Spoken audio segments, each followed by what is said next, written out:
let's get a deeper analysis and bring in Radwan Ziadeh, Executive Director of the Syrian Centre for Political and Strategic Studies.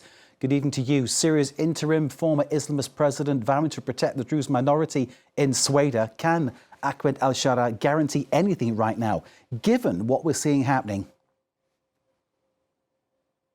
First, thank you for having me. We have to know exactly the timeline of the events and how things evolved. Clashes have been erupted between the Bedouin and the Druze on Wednesday, and this is almost 90 people has been killed between both sides, especially the Druze. And then later, when the government tried to intervene and to help actually calm the situation in Sweida and send the troops there, the Israeli government has been intervened, attacks the troops. This is why, according to different statistics, different organizations, 350 people get killed. And 190 people from those people are from the government and security personnel. By the Israeli side and by some of fraction within the Druze. There is a fighting among the Druze themselves, and then the Israeli attack the security government. And after the intervention from the U.S. Special Envoy, the government decided, as the President Ahmed al-Shara mentioned, decided to withdraw all the troops, and then the clashes erupted again. It is very, very complicated because if the government sit in and sent more troops in this way, they will get attacked by the Israeli again. And we've seen the pictures. Even the Israeli, they prevent a medical convoys from entering the Sweida. This is why I think it's much, much complicated. That's the U.S. government has to pressure Israel to stop intervening. The Druze is a part of Syria. They are proud Syrians.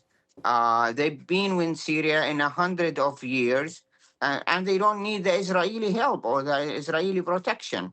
And this is why it's a government responsibility to intervene and to keep security and calm in the city. Indeed, that has been an early statement from Druze leaders that they don't need Israel to step in and help them in this situation. Ahmed al-Shara, of course, making a statement earlier today saying that he would protect the Druze minority. The situation, of course, going from bad to worse in terms of the ceasefire being broken. And as you point out, Radwan, it is an incredibly delicate and difficult situation. And I'm thinking back to December when Ahmed al-Shara took power, overthrowing Bashar al-Assad, his movement HTS doing that. He vowed taking off his garb of war, putting on a suit, going by his real name, and he vowed to unite Syria. How difficult and how far off does that seem now, given what we are seeing, given the sectarian problems that are coming to the boil right now? Till now, the result is very, very complicated. We've seen the north part of Syria still under the CDF, the Kurdish group.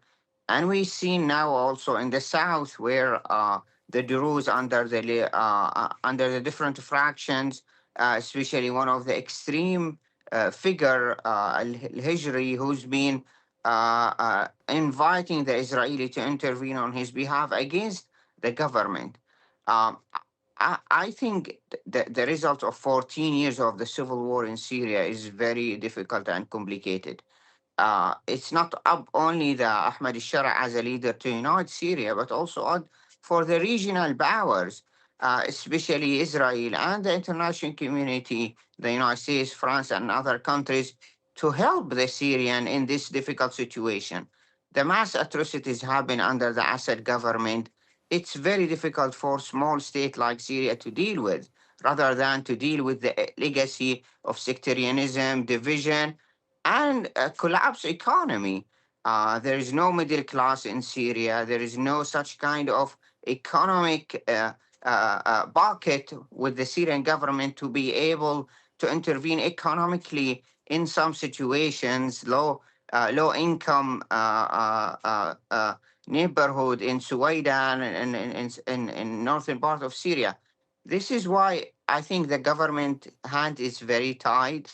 They do everything possible, but at the same time, They don't see the regional power, especially with the Israeli intervention, helping in this regard rather than making things much worse. Israel saying it wants to defend the Druze minority. You've pointed out the Druze have said they don't need that. That's what they're saying. But there are different people purporting to be different leaders of different subsects of the Druze minority, which adds to the complication of the matter. Israel perhaps feels it has to act because al-Shara, with his troops, he can't really control how they react given the sectarian nature of what is happening. Within the Druze, the Syrian Druze, the Druze is divided into Druze in Israel, Druze in Syria, and Druze in Lebanon. Within the Syrian Druze, we have three different clerics, Al-Hijri, Jarbu, and others. Only one of them, Al-Hijri, who has his military militias funded by the Assad regime before, and there is 1,000 of videos, of course, of Al-Hijri praising Assad before and getting help from the Assad government. He used this militia to be able actually to control the Sweida, and this is why and he's taking a stand against the government, while other clerics know they're supporting the government and they need the help. This is why the agreement who broke the ceasefire agreement broke yesterday. It gives the power to those different religious leaders, the authority of the security of the city. But of course, if they can't do it and the Syrian government want to intervene and help, the Israeli will attack. It should internal matter. Israel has nothing to do with the Syrian Druze. Those up to the Syrian government and responsibility on every Syrian and every Syrian citizen to protect its fellow Syrians, no matter their sect, Druze, Christian, or Sunni. Syria should be emerge as united country again. I think it will at the end.